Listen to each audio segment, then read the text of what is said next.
Le mot scélérat, c'est vraiment l'insulte suprême. Quand quelqu'un est un scélérat, quelque part, cela est un jugement porté sur son âme propre. Les gens de Daesh sont vraiment des scélérats. Les troupes gouvernementales syriennes sont aussi des scélérats. Mais le scélérat aussi, il y a le scélérat de base, celui qui voit un massacre et peut le soutenir parce que ce genre de scélérat soutient toujours les pouvoirs en place. C'est grâce à ces scélérateurs de bas niveau que la scélérateur de haut niveau existe. Le Book Club avec Philippe Robichon sur Beurre FM. Le Book Club de Beurre FM, c'est l'émission qui parle des livres avec ceux qui les écrivent à ceux qui les lisent. Bonjour, bienvenue, bon week-end. Je reçois ce matin le rêveur mathématicien. Bonjour Anouar Ben Malek. Bonjour. Vous êtes écrivain, poète, journaliste, docteur en mathématiques. Et membre fondateur du comité algérien contre la torture. Ça commence à dater maintenant, c'était octobre 88. Oui, mais ce qui a motivé l'existence du comité algérien contre la torture est toujours d'actualité, malheureusement.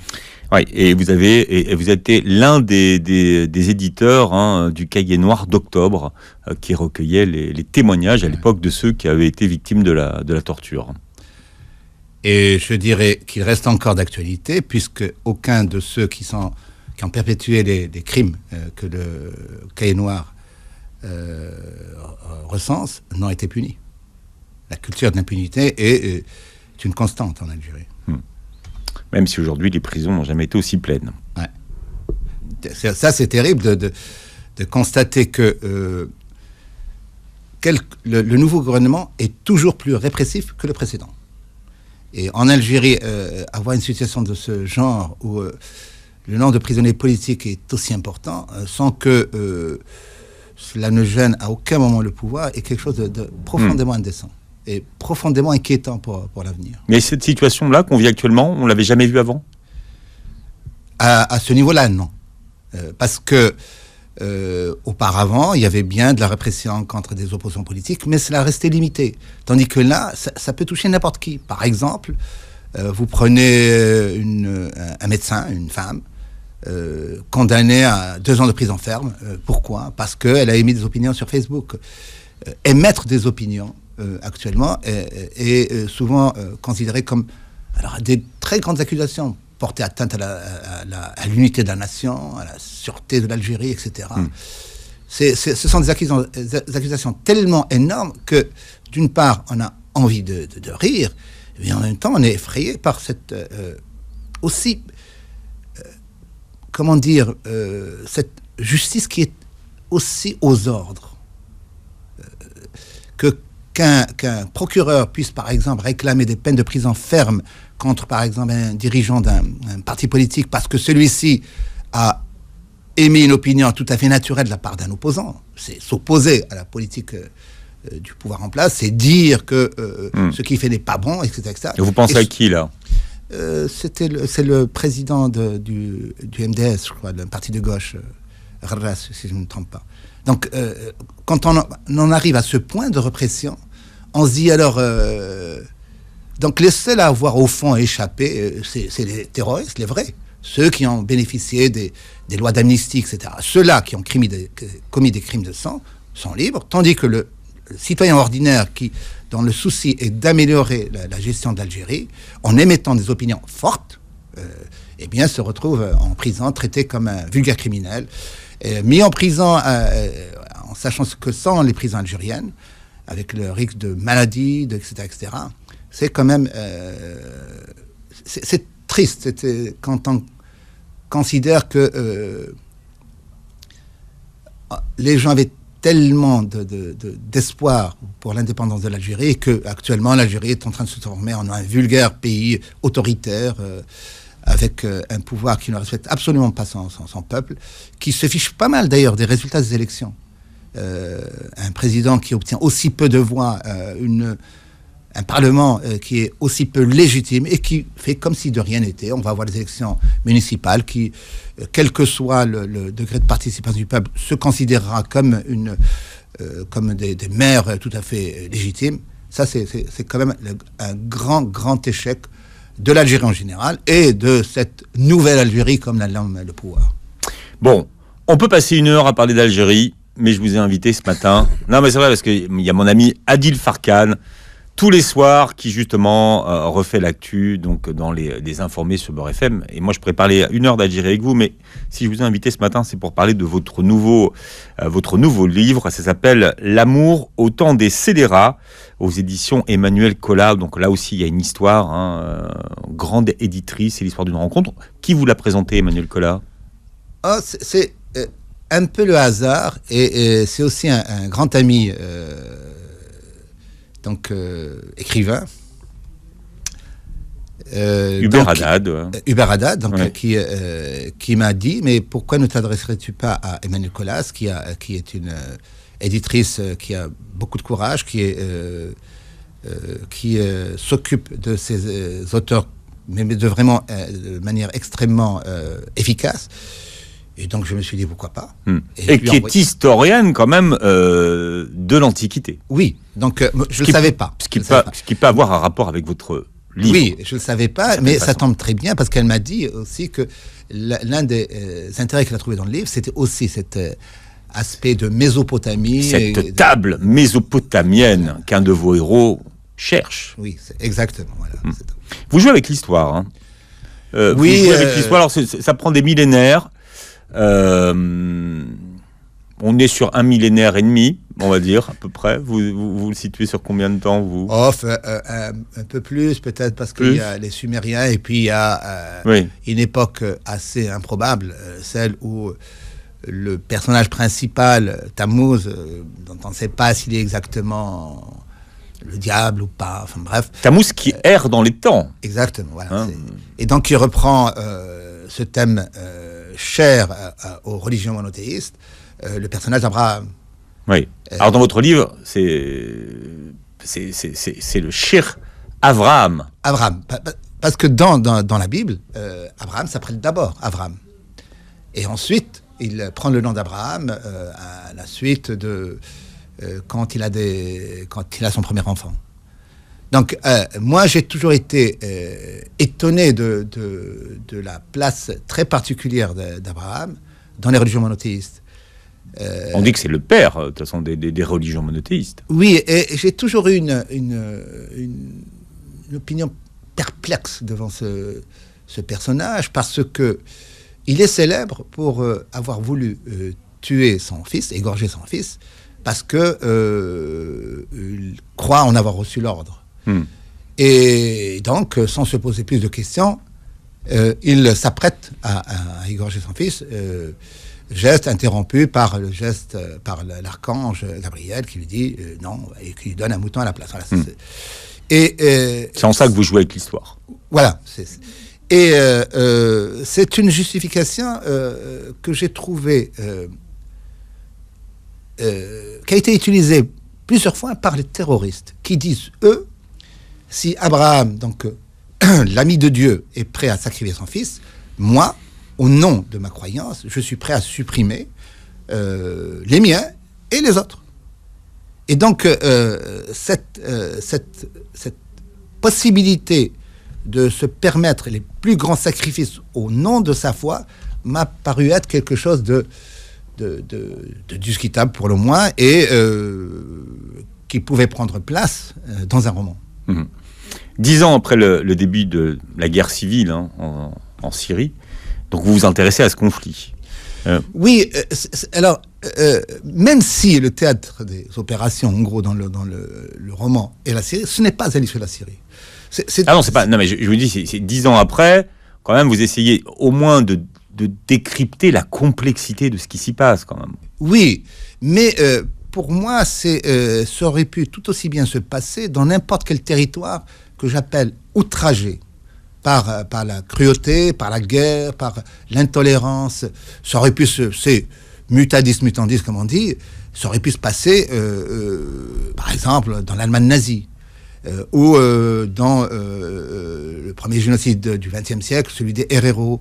C'est lorsque une partie de l'humanité s'arroge le droit de détruire une autre partie de l'humanité au nom de croyances. Et en fait, dans mon livre, ce livre-là est construit à partir de plusieurs abandons. En fait, il y a à peu près 20 ans, j'ai voulu écrire un livre sur Sumer, que je venais de découvrir. Et donc j'ai beaucoup lu, j'étais absolument époustouflé par la richesse de cette civilisation, dont j'ignorais tout avant. Et puis un jour, je décide d'écrire un roman sur Sumer.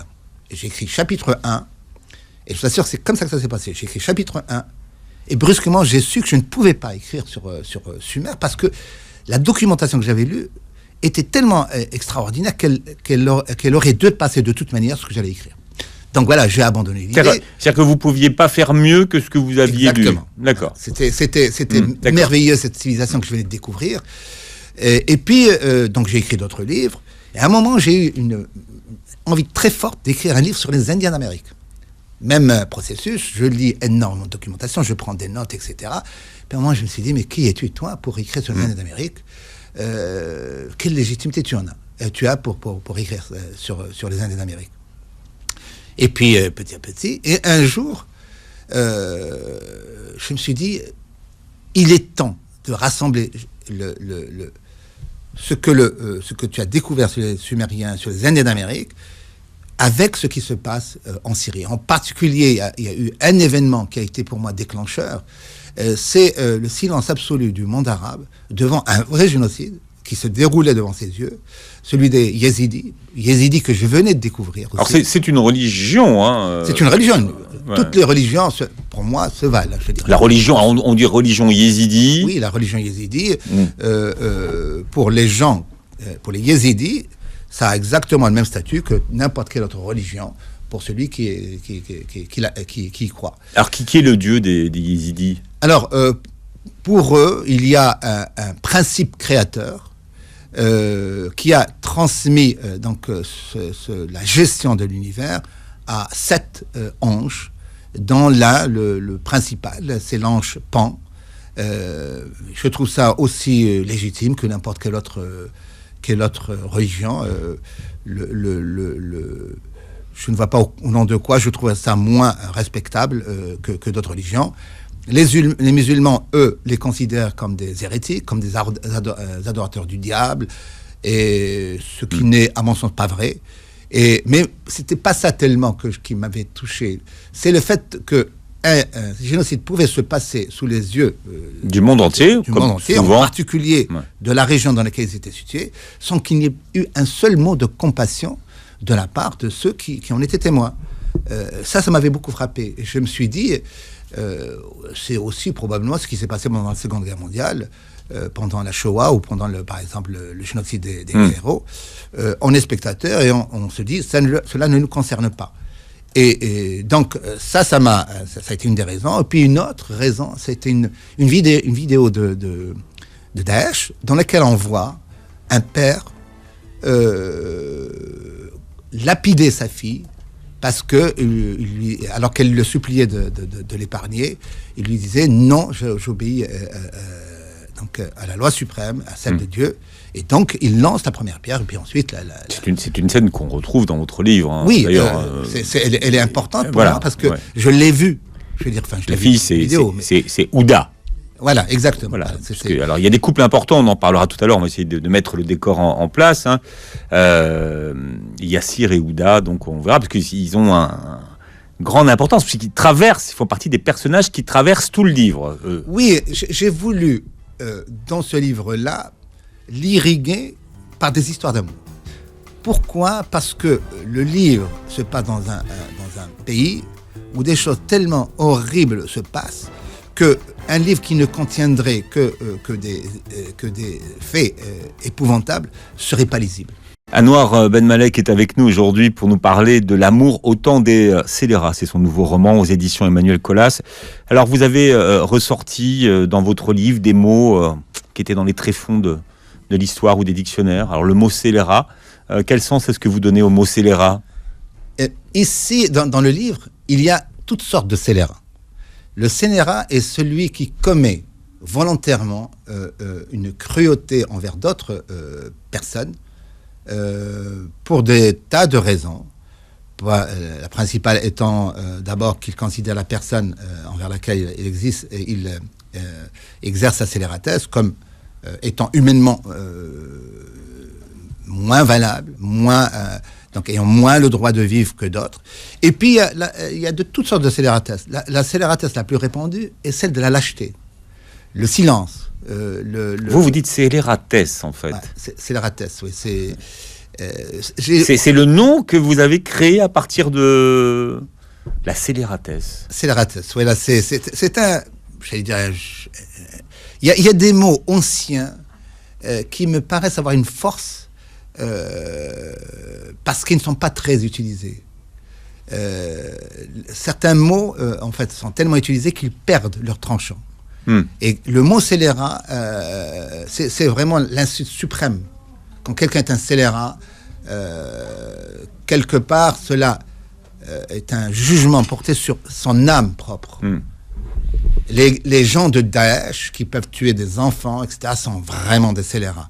Les troupes gouvernementales syriennes qui peuvent torturer et tuer dans des conditions épouvantables sont aussi des scélérats. Mais le scélérat aussi, il y a le scélérat de base, celui qui voit un massacre et peut le soutenir parce qu'il soutient, ce genre de scélérat soutient toujours les pouvoirs en place. C'est grâce à ces scélérateurs de bas niveau que la scélérateur de haut niveau existe. Alors il y a d'autres mots qui ont perdu, en tout cas qu'on a perdu, dont on a perdu l'usage. Le mot renégat. Il y en a un autre. Hein. Il y a gredin. Gredin, il y a... Donc là, je me suis dit, il a lu le dictionnaire de Macron. C'était tous ces mots un peu surannés. Oui, parce qu'en même temps, il ne faut pas oublier que une partie des échanges entre les personnages se passe en arabe. Et l'arabe a beaucoup de mots de ce genre-là. L'arabe est une langue extraordinairement belle et qui a une particularité, c'est que quelqu'un du 5e siècle, théoriquement, peut comprendre l'arabe qui s'y parlait. Donc, à la langue de base, se sont ajoutés beaucoup de mots, etc. Mais elle reste la même. Tandis que quelqu'un qui lirait un ouvrage en vieux français du 5e siècle n'y comprendrait absolument rien. Donc, ces mots, donc, j'ai essayé de transmettre un peu ces mots très vieux en français. Par exemple, la vergogne.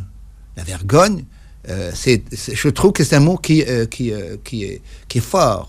C'est pas la honte. La honte est tellement utilisée on dit souvent sans vergogne. On parle de quelqu'un qui est sans vergogne. Donc oui, c'est quelqu'un qui n'a pas honte. Qui n'a pas honte, mais dans un sens qui n'est pas celui de la honte habituelle. C'est une honte presque métaphysique. Vergogne, on disait avant. Et je trouve que ces mots-là sont on devrait avoir honte de ce qui se passe en Syrie. On devrait avoir honte de ce monde arabo-berbère, enfin, pas seulement arabe, je dis arabo-berbère parce que si je dis seulement arabe, on va me tomber dessus. Donc arabo-berbère, kurdo, enfin bref, donc une liste à rallonge. Le monde arabe est dans une situation... Kurdo-persan, allez, on y va. Oui, mais en se limitant seulement au monde arabe, il y a tellement de petites communautés que parfois on est étonné. Par exemple... vous allez jusqu'à la Turquie dans votre livre. Alors, oui, parce que la Turquie est un acteur aussi important maintenant du conflit en Syrie. Mais par exemple, les Samaritains, moi j'ai toujours cru que les Samaritains étaient simplement un terme qui se référait à une ancienne population, le bon Samaritain de la Bible, etc. Mais les Samaritains sont un groupe qui existe. Ouais. Ils sont au nombre d'à peu près 800, partagés entre les Palestiniens et les Israéliens. Les Palestiniens leur donnent la nationalité palestinienne et les Israéliens leur donnent la nationalité israélienne. Et donc, ces Samaritains, quand on ouvre les yeux, le monde arabe est beaucoup, beaucoup, beaucoup moins uniforme qu'on ne le croit.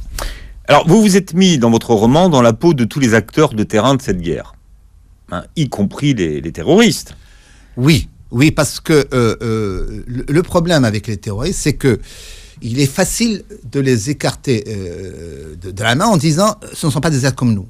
En réalité, ce sont des êtres comme nous. C'est pour ça qu'ils sont, je ne dis pas qu'ils sont sympathiques, mais quand même, il y a beaucoup d'ironie quand vous en parlez. Oui, il y a un personnage qui est important, qui va déclencher plusieurs événements qui vont lier les différentes histoires qui composent le livre. C'est par exemple celui qui va devenir un terroriste irakien.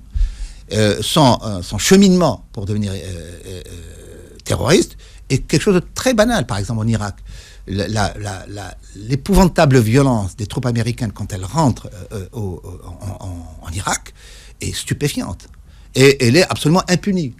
Il y a une histoire, par exemple, que je raconte de cette famille qui s'est écrasée par des chars Abrams.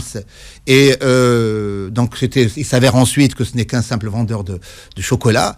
Un des soldats, un des GI, prend une plaquette de chocolat, l'essuie sur son pantalon et la mange. Et ça, c'est une histoire vraie, à tel point que j'ai changé le nom de celui qui raconte.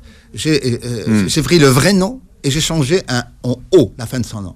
Pourquoi ? Pour avoir la possibilité de dire, si vous croyez que j'exagère, lisez les mémoires de ce GI, mémoires, préfacées par un général de l'armée américaine. Oui, là, on parle d'un GI américain qui explique comment il s'est retrouvé dans ce conflit, d'ailleurs. Oui, c'est celui qui va être... le rouquin. Qui va être chargé de torturer, en fait, Fauzi, Ibrahim Fauzi. C'est ça, celui qui va devenir un terroriste important, etc. Donc, comprendre ça, ce n'est pas excuser, mais c'est montrer que l'être humain est une bête curieuse, en fait. Elle est capable du meilleur, mais aussi du pire. Ce personnage-là aurait pu être un simple père de famille, amoureux fou de sa femme et de son fils, et il va se retrouver... Leïla et son fils Walid. Exactement. Et là, on parlait, et vous parliez tout à l'heure du sacrifice d'Abraham, qui traverse également votre livre, puisque beaucoup des personnages qui ont des enfants sont amenés à un moment donné ou à choisir ou à sacrifier un de leurs fils. Exactement. Ou de leur enfant. Et ce choix, qui nous semble un choix impossible, est en fait une réalité dans beaucoup de territoires en guerre, et en particulier dans cette guerre, qui ne semble pas avoir de fin, en Syrie. On impose même le choix de Sophie à un personnage, la Yézidi, qui est aussi un personnage extrêmement important dans le roman. Donc c'est la mère, la mère de 2 enfants qui lui sont enlevés et entraînés pour devenir des enfants kamikazes. Exactement, comme c'était quelque chose de très fréquent, et qui et l'ignominie n'ayant pas de limite, des gens de Daesh vont aussi les vendre, parce qu'il y a tout un trafic.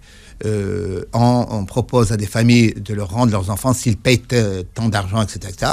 Donc, toutes sortes d'ignominies ont eu leur place en Syrie et ont encore leur place en Syrie. Elle s'appelle Zayélé, votre héroïne, c'est magnifique. Je suis tombé amoureux de ce nom-là, Zayélé, qui est... la maman de Reben et Haran. Exactement. Voilà. Ce sont des prénoms yézidis, qui ressemblent souvent à des prénoms kurdes, parce qu'il y a...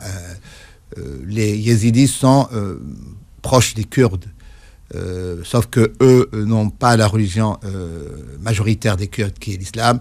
Eux ont conservé cette vieille religion dans un environnement extrêmement hostile. Et eux, les yézidis, ont été très souvent la proie de massacres de la part de leurs voisins et concitoyens musulmans, je veux dire. D'ailleurs, au début, elle a une aventure avec un Français. Oui, qui s'appelle Pierre. Et là, vous dites que c'est un clin d'œil inspiré de 100 ans de solitude. D'ailleurs, le titre de votre livre est d'ailleurs inspiré d'un... Le titre est une provocation. Mais c'est pas inspiré d'un roman de Marquez ? C'est le titre de Gabriel Garcia Marquez. Je veux dire, le titre est tellement connu que j'étais sûr que les gens diraient, mais il a le plagiat de s'inspirer d'un titre de Garcia Marquez. Et en fait, c'est fait exprès. Alors, le pari était difficile, parce que si le livre était considéré comme mauvais, ça m'aurait valu des volets de bois vert, je veux dire. Bon, j'ai eu la chance que le livre soit plutôt bien accueilli. Mais en même temps, je me considère comme faisant partie de l'humanité tout entière, et un écrivain comme Garcia Marquez ou un autre auquel je rends hommage, Bulgakov, donc le russe Bulgakov, pour moi c'est de la littérature. Ce sont mes compatriotes dans le pays appelé la littérature. Alors, de grands compatriotes. C'est pour ça qu'il y a un chat, donc, sur la couverture. Ça, c'est la référence à Bulgakov. Oui, c'est pour ça que je me posais la question. Ouais. Même si le chat dans Bulgakov est un personnage cruel, abominable, tandis que les chats chez moi sont des chats plutôt du bon côté. Voilà, c'est-à-dire que c'est des chats qu'on peut prendre dans les bras. Ouais. Le chat occupe une place très particulière sur Internet. C'est l'animal le plus fréquent sur Internet, le plus fréquent également chez tout le monde, même chez les terroristes. Parce que les terroristes, vous avez beaucoup de photos sur Facebook, sur Twitter, de terroristes avec des chats. Pourquoi ? Parce que... Alors, on dit que le prophète aimait les chats. Oui, parce que un chat aurait sauvé le prophète d'une morsure d'un serpent, et donc, pour le récompenser, le prophète lui aurait donné cette vie. Voilà, donc, mais cette présence du chat, d'un animal que moi j'aime beaucoup, parce que c'est l'animal qui est libre, qui n'est avec vous que parce qu'il est avec vous, parce qu'il l'a décidé. Oui, enfin, par intérêt surtout. Oui. Le chat est avec vous par intérêt d'abord, oui. Le sien. Manger. Exactement. Et je trouve que c'est une position tout à fait défendable, je veux dire. Bulgakov, qui est l'une de vos inspirations et dont vous auriez rêvé d'écrire Le Maître et Marguerite. Ah, c'est un très très beau livre. J'aurais aimé, je dirais. Oui. Mais vous avez le droit d'être jaloux. Vous pouvez être jaloux de... Ah ben, évidemment. Jaloux de Bulgakov, jaloux de Garcia Marquez et admiratif, je veux dire, sur la c'est une question, ça, puissance de la littérature. Est-ce que les écrivains peuvent être jaloux de la puissance d'un livre qu'ils auraient aimé écrire ou porter ? Oui, parce qu'il faut avoir une sorte de jalousie. Pourquoi ? Pour se dire, je vais essayer de faire, pas mieux, mais faire le mieux possible de ce que je puisse faire. C'est ce que disait un boxeur américain qui était champion du monde. Il a dit, quel est le secret de votre réussite ? Il a dit, j'ai essayé de faire le mieux que je pouvais. Et ça, je crois que c'est une leçon. Il y a tellement de mauvais livres qui sortent où l'on voit que l'écrivain ne s'est pas donné la peine de mettre ça, j'allais dire presque sa vie en danger pour écrire le livre. Profitons de la présence d'Anouar Ben Malek qui est avec nous. L'amour au temps des scélérats, c'est votre nouveau roman, Anouar Ben Malek. Alors, d'où vient votre obsession pour Asman ? En fait, Asman, je pense qu'elle a sauvé mon livre. Pourquoi ? Parce que quand j'ai commencé à écrire le livre, j'avais très envie d'écrire ce livre-là, mais je ne savais pas où j'allais. Ah, c'est le chaînon manquant ? Donc j'écrivais en me disant, mais où vas-tu ? Et je tombe, tout à fait par hasard, mais follement amoureux d'Asman. Et alors, de son vrai nom, elle s'appelait Amal El Atrache. Oui, c'est la sœur de faut expliquer. Atrache. Ouais, expliquer. C'est vraiment un personnage romanesque au possible qui a une superbe voix. La Marilyn du Moyen-Orient. Exactement. Alors, qui meurt dans des conditions quand même très suspectes, dans un incident de voiture. C'est romanesque au possible. Elle était une femme très belle, courtisée par je ne sais combien de personnes. On dit même le roi à l'époque, etc. Elle était libre, une liberté qui choquait tout le monde, etc. Et elle meurt, évidemment, dans des conditions étranges. Elle a travaillé, alors on dit, toutes les hypothèses espionne. Étaient ouvertes. Elle aurait été assassinée par sur l'ordre de la femme du roi, parce que le roi, elle était jalouse de l'amour qu'aurait porté le roi à Asman. Elle aurait été assassinée par les services allemands, etc., parce qu'elle a travaillé pour les services, à un certain moment, les services français. Enfin bref, c'est une vie extraordinaire. Et quand je découvre cette voie-là, c'est là que je me dis, et si Ouda, l'apprentie chanteuse, devenait en quelque sorte Asman. La femme de Yassir, qui échappe à la lapidation. Exact. Mais alors, elle adopte un nom de scène quand même. Oui, elle adopte un nom de scène sous l'influence de Tammuz. Parce que Tammuz, qui est donc un personnage ironique, sarcastique, qui en a vu des cruautés, etc., a eu le malheur, il y a très longtemps de ça, il y a plus de 2 millénaires, au moins, de tomber amoureux d'une femme, une femme humaine.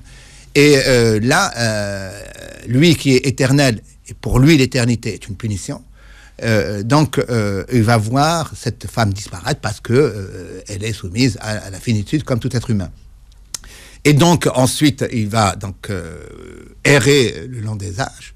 Et il a le malheur de commencer à être amoureux de cette Ouda, ce qui va être extrêmement important dans le livre, parce que on ne sait plus exactement qui est amoureux. Est-ce que c'est vraiment l'esprit surnaturel qui donc est au-dessus de toutes ces contingences humaines, ou un esprit surnaturel qui découvre que la finitude a aussi sa beauté, que l'on vit une vie et puis que cette vie se termine et puis voilà.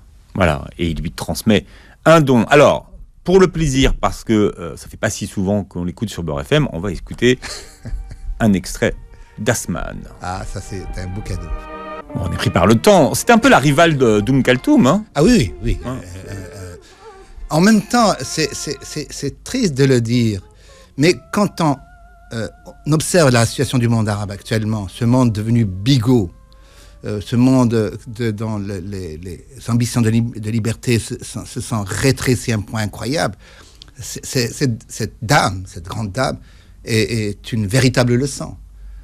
Qui oserait maintenant, sur les scènes arabes, chanter comme chantait Kalthoum, l'amour dans toutes ses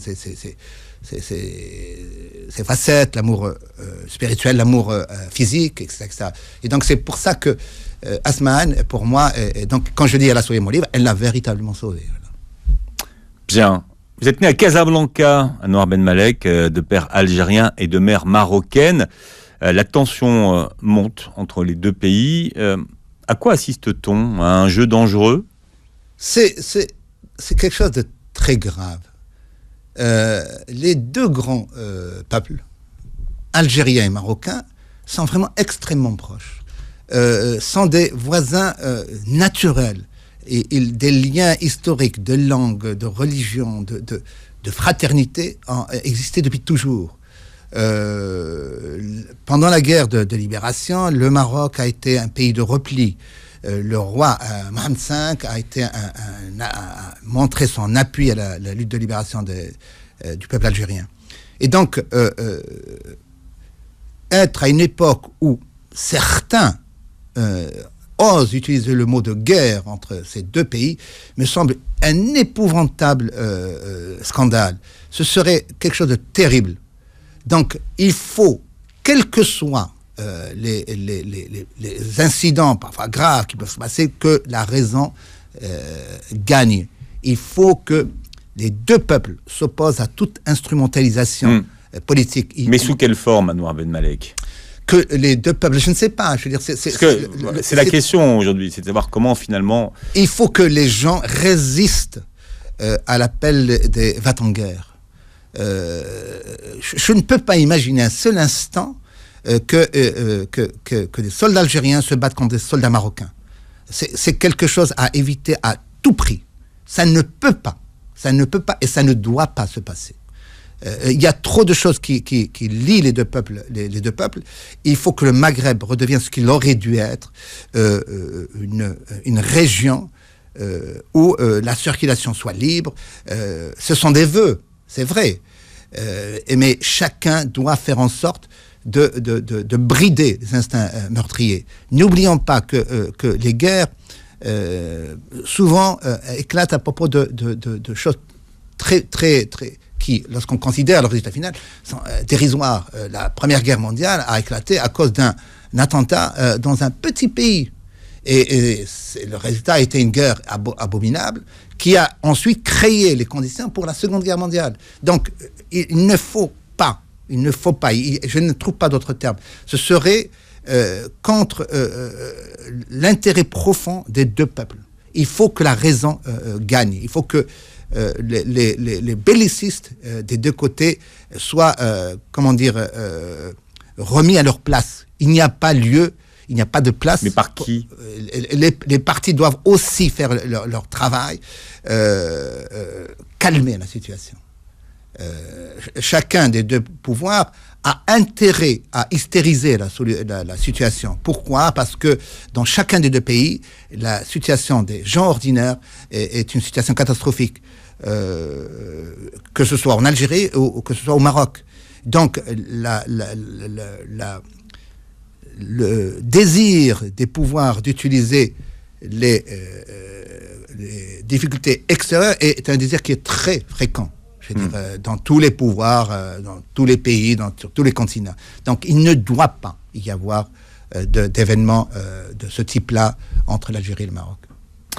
Dans votre légende personnelle, Anouar Ben Malek, il est dit que c'est l'amour et la rencontre avec une femme mythomane qui est à l'origine de votre vocation. Vous avez 22 ans, c'est une légende ou c'est de la vérité? Ah non, mais ça semble légendaire, mais je vous assure que c'est la vérité, parce que à l'époque, moi j'ai toujours beaucoup lu, mais je n'ai jamais pensé devenir écrivain. Et c'est donc ce hasard de la vie qui m'a fait rencontrer donc une jeune femme quand j'étais en fait à Kiev, en Ukraine. Parce que vous avez fait vos études là-bas.